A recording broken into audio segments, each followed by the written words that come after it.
Hi everyone, I hope you are doing well. इसलिए मैं maths लेकर के आ गया सामने। अब हम लोग करेंगे क्वेश्चन नंबर 76। 4-5 क्वेश्चन बचे हैं, सी सेट 2023 का ख़त्म हो जाएगा। तो आप लोग आराम से वीडियो देख लेना सारा, ठीक है, ताकि क्लैरिटी आ जाए कि आप सी सेट कैसे सॉल्व करोगे। तो अब यहाँ कह रहा है कि ए बी और सी डी 2 डिजिट नंबर है। उसको मल्टीप्लाई करने के बाद एक नया नंबर बन रहा है 3 डिजिट का, जिसको बोलते हैं डी ई एफ। और डी ई एफ में जब हम लोग जी एच आई ऐड कर रहे हैं तो हमारे पास क्या नंबर आ रहा है? 975। क्वेश्चन ये बोल रहा है A B C D are 2 digit numbers multiplying A B with C D result in a 3 digit number D E F.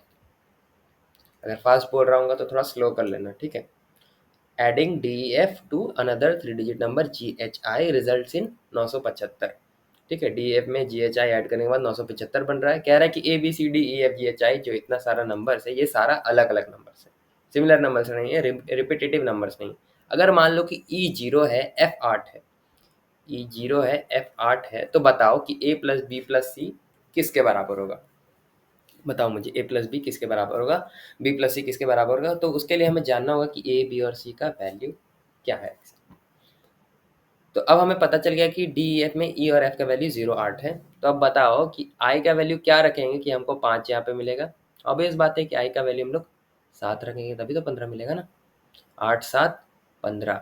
तो हम लोग को एक नया वैल्यू मिला है, आई का वैल्यू 7 15। यहाँ पे 1 आ गया कैरी में, 1 प्लस 0। ई का वैल्यू 0 है ऑलरेडी, जैसा हमें पता है। 1 प्लस 0 यहाँ पे लिखा हुआ है ना, ई का वैल्यू 0। 1 plus 0 1, 1 plus 6 7। ठीक है, ये एच है। तो एच का वैल्यू क्या हो जाएगा? 6। ठीक है, 7। और यहाँ पे डी प्लस जी का वैल्यू जो है वो हो रहा है क्या? 9। तो हमारे पास चार जो हमारे अल्फ़ाबेट्स है उनका वैल्यू पता है। ई का वैल्यू है 0, एफ का वैल्यू है 8 7 6। तो मतलब ये चार हम लोग इस्तेमाल नहीं कर सकते हैं। 6 7 8 और 0 इस्तेमाल नहीं कर सकते हैं। बाकी जो बचा नंबर है उसी से हम लोग को 9 बनाना है। ठीक है, तो 6 और 3 का इस्तेमाल कर सकते थे, लेकिन 6 यहाँ पे ऑलरेडी यूज़ हो गया है। तो और कौन सा नंबर बचेगा? 7 2 का इस्तेमाल कर सकते थे, लेकिन 7 ऑलरेडी यूज़ हो गया है। 8 और 1 का इस्तेमाल कर सकते थे, 8 ऑलरेडी यूज़ हो गया है। 0 और 9 का इस्तेमाल कर सकते थे, मगर 0 ऑलरेडी यूज़ हो गया है। तो हमारे पास बचता क्या है? 4 और 5। ठीक है, तो अब मान लेते हैं कि डी का वैल्यू 4 है और जी का वैल्यू 5 है। डी का वैल्यू हम लोग 5 इसलिए नहीं रख सकते हैं क्योंकि यहाँ पे फिर 5 आ जाएगा। ठीक है, और कोई भी नंबर को जब 5 से मल्टीप्लाई करते हैं तो क्या आएगा? या तो 0 आएगा या फिर 5 आएगा। ठीक है, 5 5 5 5 5 10 5 15। इसलिए हम लोग डी को 5 नहीं रख सकते हैं। इसलिए जी का वैल्यू हमारे पास निश्चित है कि 5 ही आएगा और डी का वैल्यू आएगा 4। अब हमें पता चल गया है क्या? इसको थोड़ा सा साइड करते हैं।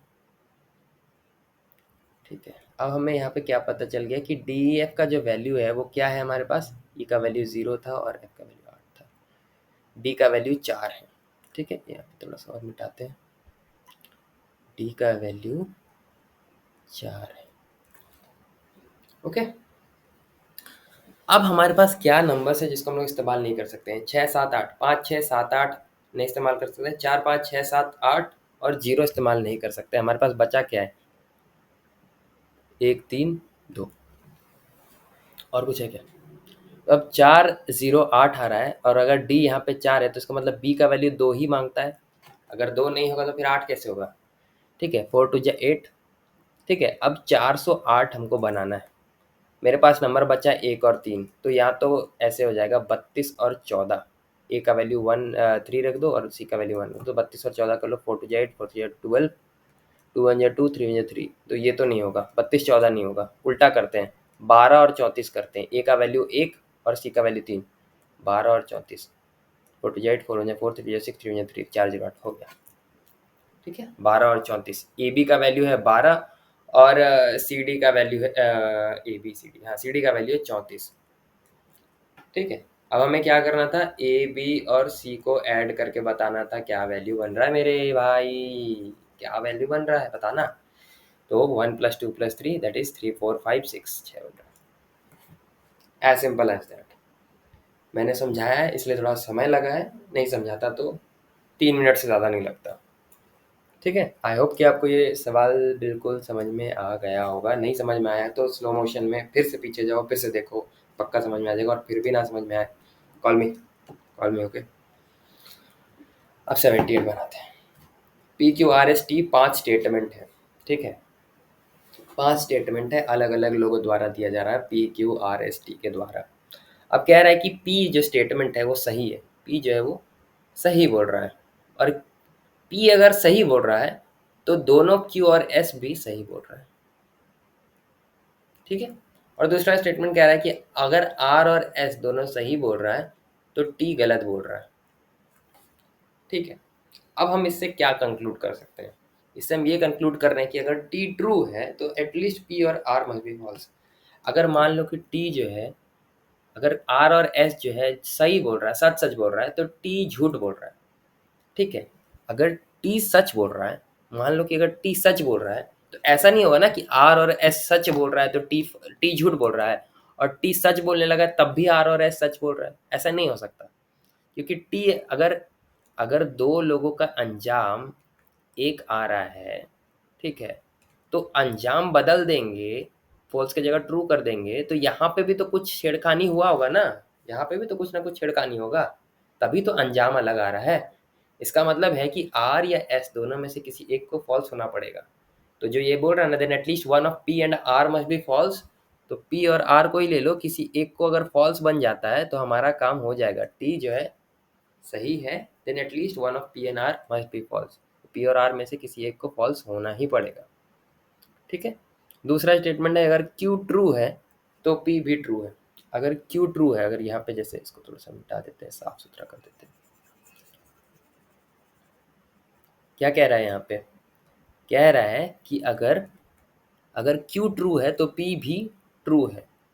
अगर मान लो कि यहाँ पे पी जो है इसको ट्रू बोला जा रहा है, पी जब ट्रू है तो क्यू और एस दोनों ट्रू है, ठीक है। अगर मान लो कि क्यू जो है वो ट्रू है तो if Q is true then P is true. अगर एस को फॉल्स कर दिए तो पी का क्या होगा? क्या होगा नहीं पता। तो ये जो स्टेटमेंट्स है ना, ये एविडेंट नहीं होता है कि क्यू जब ट्रू है तो पी ट्रू ही होगा, क्योंकि ये डिपेंडेंट है एस पे, और यहाँ पे एस का कंडीशन हमको समझ नहीं आ रहा है। तो इसका अकॉर्डिंग 78 का 1 ही होगा, और कोई ऑप्शन नहीं है हमारे पास। अब हम करेंगे अगला सवाल, आई होप कि वो भी समझ में आ गया होगा, नहीं समझ में आएगा तो अगेन कॉल मी। 77 बनाते हैं, ठीक है। Consider the following statements in respect of 5 candidates. यहाँ पे फिर से 5 लोग हैं झूठ बोलने आ गए, तो इसमें से 2 स्टेटमेंट सही है और 1 स्टेटमेंट गलत है। यहाँ पे लिखा हुआ है ट्रू स्टेटमेंट क्या है। ट्रू स्टेटमेंट ये कह रहा है कि पी और क्यू को सिलेक्ट किया गया है जॉब के लिए, one of P and Q, मतलब पी या क्यू में से कोई एक जो है जॉब के लिए सिलेक्टेड है। एटलीस्ट फॉल्स स्टेटमेंट क्या है, झूठा स्टेटमेंट क्या है कि आर और एस में से किसी एक को सिलेक्ट किया गया है जॉब में। इसका मतलब है कि आर और एस में से किसी एक को सिलेक्ट नहीं किया गया है। तो इसका मतलब है कि अगर ये एक झूठा स्टेटमेंट है कि किसी एक को सिलेक्ट किया गया है, तो सच्चा स्टेटमेंट क्या हो सकता है कि किसी एक को सिलेक्ट नहीं किया गया है या फिर दोनों को सिलेक्ट नहीं किया गया है, ठीक है। तो दोनों को सिलेक्ट नहीं किया गया है या फिर किसी एक को सिलेक्ट किया गया है। और ट्रू स्टेटमेंट तीसरा क्या है, कह रहा है कि एटमोस्ट मतलब कि आर एस भी हो सकता है, आर भी हो सकता है, एटमोस्ट आर एस टी में से, ठीक है, 2 लोग सेलेक्ट हुआ है, या तो आर एस सेलेक्ट हो सकता है या फिर आर एस टी सेलेक्ट हो सकता है, आर एस टी नहीं, एस टी सेलेक्ट हो सकता है, या फिर आर टी सेलेक्ट हो सकता है, या फिर आर सेलेक्ट होता है, या एस या फिर टी, ऐसा कुछ है, ठीक है। यहाँ इसका मतलब है कि यहाँ इस स्टेटमेंट से पता चल रहा है कि 2 लोग को सिलेक्ट किया गया है, 1 लोग को भी सिलेक्ट किया जा सकता है, पता नहीं, क्योंकि एटमोस्ट का मतलब होता है कि 2 हो सकता है या 1 भी हो सकता है। ट्रू स्टेटमेंट इसमें कह रहा है कि एक आदमी सिलेक्ट हुआ ही है, और इसमें हमें पता नहीं है, इसमें या तो एक आदमी जो है सिलेक्ट नहीं हुआ है या फिर दोनों ही सिलेक्ट नहीं हुआ है, ठीक है, या फिर दोनों ही सिलेक्ट हो गया, क्योंकि ये फॉल्स स्टेटमेंट है, तो इसका हमें पता नहीं है। तो एग्जैक्टली अगर देखा जाए, तो अगर कंक्लूजन पे हम आते हैं तो इसमें कह रहा है कि at least 4 were selected for the job, तो हमें नहीं पता चल रहा है एग्जैक्टली। यहाँ पे तो कितना भी हो सकता है, 1 भी हो सकता है, 2 भी हो सकता है, नहीं भी हो सकता है। यहाँ पे तो 2 फिक्स है कि 2 तक हो सकता है, यहाँ पे 1 भी, यहाँ पे 1 फिक्स है, तो 2 3 हो गया, चौथा कहाँ से लाएंगे? एग्जैक्ट नहीं पता चल रहा है ना, तो ये पहला वाला स्टेटमेंट गलत हो जाता है। और दूसरा स्टेटमेंट है S was selected for the job. अब S was selected for the job और या नहीं पता, क्योंकि आर टी भी तो सेलेक्ट हो सकता है। आर टी अगर 2 लोग को सेलेक्ट करना है तो एस नहीं करेगा। यहाँ पे भी हो सकता है कि एस को सेलेक्ट नहीं किया, तो ये भी कंक्लूसिव स्टेटमेंट नहीं है। जहाँ पे कंक्लूसिव स्टेटमेंट नहीं है वहाँ पे हम नहीं मार सकते हैं सही। तो इसका मतलब है कि नाइदर 1 नॉट 2 होगा, दोनों में से कोई भी करेक्ट नहीं। आई होप कि आपको ये समझ में आ गया होगा, क्योंकि बहुत सारे वीडियोस मैंने देखे हैं, कहीं पे भी ऐसे बताया नहीं एग्जैक्टली कि क्यों नहीं हो रहा है, बस अपने मर्जी बोल देता है बस हो रहा है, नहीं हो रहा है। ठीक है, अभी हम लोग अगला बनाते हैं थोड़ा सा ध्यान से। इस वाले क्वेश्चन में आपको एक फार्मूला का जरूरत पड़ेगा जो कि आपको समझाऊंगा बाद में। कह रहा है कि एक क्यूबॉइड है, ठीक है, क्यूबॉइड बना लो, बहुत सुंदर सा क्यूबॉइड बना लेते हैं हम लोग। ये बहुत सुंदर सा एक बन गया हमारा क्यूबॉइड। कह रहा है कि 7 5 3 इसका है, ऐसे 7 5 और ये 3, ठीक है, हाइट विद और लेंथ एज जो है इसका, जिसमें से जो एजेस है, ऊपर का एजेस ये, सॉरी फेसेस जो है ये और नीचे वाला ये, छह साइड में पेंट मार दिया गया, ठीक है। Painted red green and blue on each pair of the opposite faces, मतलब छह साइड से, छह फेसेस से पेंट मार दिया गया है। और फिर जो क्यूबॉइड को काटा गया है, और इस तरह से काटा गया है कि 1 सेंटीमीटर लेंथ का ढेर सारा क्यूब्स निकला है। बहुत बढ़िया। अब हमें ये पूछ रहा है कि जो क्यूब है उसमें से अगर हम लोग 1 1 सेंटीमीटर का ये काटते हैं, तो हमको ये बताइए, क्या बताइए, हमको ये बताइए कि हम लोग कितना क्यूब निकाल सकते हैं।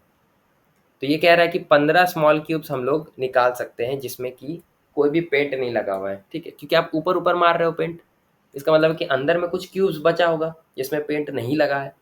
तो ये बोल रहा है कि जो पेंट नहीं लगा है जिस क्यूब्स में, वैसा 15 स्मॉल क्यूब्स हो रहा है। तो इसका एक फॉर्मूला होता है, मैं आपको अभी बताता हूँ कि number of cubes with zero side painted, उसका फॉर्मूला होता है A-2, B-2 और C-2। ए बी सी क्या है इसमें, तो लेंथ ब्रेथ और विथ, ठीक है। हमको अगर पता करना है कि किसी क्यूबॉइड में से, किसी क्यूबॉइड, सॉरी क्यूबॉइड का स्ट्रक्चर गलत है, किसी क्यूबॉइड में से अगर मैंने क्यूब निकाला है और मुझे ये पता करना है कि छह साइड में ऊपर ऊपर से पेंट मार देने के बाद अंदर में कितना क्यूब ऐसा होगा जो नॉन पेंटेड रह जाएगा, तो हमें सिंपल निकालना है फॉर्मूला A-2, B-2 और C-2, जो कि होता है साइड का लेंथ का फॉर्मूला। 7 - 2 कितना हो जाएगा, 5 - 2 कितना हो जाएगा, और 3 - 2 कितना हो जाएगा, 1 5 3 15। इसका मतलब है कि 15। There are exactly 15 small cubes with no paint at any face, तो 1 सही है। अब दूसरा पूछ रहा है, there are exactly 6 small cubes with exactly 2 face, exactly 2 faces, one painted with blue and other with green. अब इसमें ये बोल रहा है कि दो साइड जो है वो पेंटेड है, ठीक है। तो number of cubes with two side painted का फॉर्मूला आता है 4 × A + B + C, 7 5 12 3 15, A + B + C formula लिख देता हूँ ताकि प्रॉब्लम ना हो, -6, 7 5 12 3 15, 15 - 6 9, 9 चौक 36। इसका मतलब है कि 36 ऐसा क्यूब्स होगा जिसमें एग्जैक्टली 2 फेसेस पेंटेड होगा। तो इसका मतलब है कि हमारे पास एक ही स्टेटमेंट है जो सही है, जो कि पहला वाला स्टेटमेंट है, 1 ओनली। आई होप कि आपको समझ में आ गया होगा, क्योंकि इसमें फार्मूला है तो आपको रटना ही होगा। फार्मूला मैं लिख भी दूंगा, अलग से कमेंट में लिख दूंगा, अगर ज़रूरत पड़ेगी तो आप कमेंट करके बोलोगे तो ही लिखूंगा, वरना नहीं लिखूंगा, ठीक है। तो ठीक है, अब हम लोग ये बनाते हैं, incomprehensibilities are arrange alphabetically in reverse order. इनकॉम्प्री, इतना बड़ा बड़ा वर्ड क्यों लिखता है भाई, इनकॉम्प्रिहेंसिबिलिटी, ठीक है, सॉरी टी से। अब बोल रहा है कि R arrange alphabetically in reverse order. Alphabetically कहने का मतलब है कि कहाँ से चालू होगा, बी से चालू होगा ऐसे करके, ठीक है। फिर आएगा तुम्हारा सी, तो बी एक ही है, देखना पड़ेगा यार, बहुत मेहनत है इसमें। कॉम्प्रिहेंसिव बी, बी एक है, सी भी एक है, तो बी के बाद फिर यहाँ पे सी आ जाएगा। डी है क्या, डी नहीं है, ई है, ई यहाँ पे है। ई कितना है, इनकॉम्प्री 1 2 3, 1 2 3, ठीक है। एफ कितना है, एफ भी नहीं है। जी है क्या, कॉम्प्रिहेंसिबिलिटीज नहीं, जी एच, एच कितना है, एक एच है, कॉम्प्रिहेंसिबिलिटीज एच। आई कितना है, तो 1 2 3, सॉरी 1 2 3 4, आंखें खराब कर देगा मेरा ये, 5, 5 आई, आई बी के बाद भी आई आई, 4 5, ठीक है। फिर जे के है, के है, जे भी नहीं है, एल भी नहीं है, एल भी नहीं है।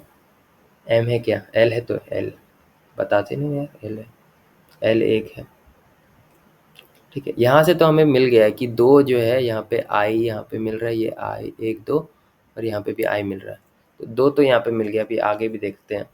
एल मिल गया है, कॉम्प्रिहेंसिबिलिटीज़ बिलिटीज़ एक ही है एल। फिर हो गया एम एन, एन जो है एक है, कॉम एम भी तो है, एम एन, एन कितना एन, एन एन एन 2 है, ओ पी है, P P Q R S S C बिलिटीज़ एस टी, टी एक है, U V W X Y Z नहीं है। ठीक है, तो हमारे पास ऐसा ही कुछ है, इधर से कोई मिल नहीं रहा है, पी इस साइड आ रहा है, एस भी इस साइड आ रहा है, तो अल्टीमेटली हमारे पास 2 ही ऐसे डिजिट्स है जो कि बोल रहा है कि कौन सा डिजिट जो है वो पीछे से लिखने के बाद भी अनचेंज्ड नहीं हो रहा है, अल्फ़ाबेटिकली पीछे से लिखने के बाद भी अनचेंज नहीं हो रहा, तो आई का पोजीशन 2 ठो आई है, उसका पोजीशन चेंज नहीं हो रहा क्योंकि वो वहीं पे है, तो अल्टीमेटली हमारे पास 2 होता है। ठीक है, बहुत बढ़िया। इस वीडियो में हमने कितना सवाल किया है, 1 2 3 4 5 5 सवाल कर लिया, वाह। तो इसी के साथ हमारा सी सैट 2023 का पूरा क्वेश्चन पेपर एक्सेप्ट इंग्लिश वाला पार्ट छोड़ करके सारा मैथ का हो गया है। कोई भी डाउट होगा तो कमेंट करके ज़रूर पूछना, डाउट नहीं होगा तो भी कमेंट कर देना कि वेरी गुड वेरी नाइस ऐसा करके कुछ। और तब तक के लिए tata bye bye, all the best. और लोगों को कहना सब्सक्राइब करें, अच्छा महसूस होता है ना, सब्सक्राइबर बड़ा दिखता है तो। ठीक, बाय बाय।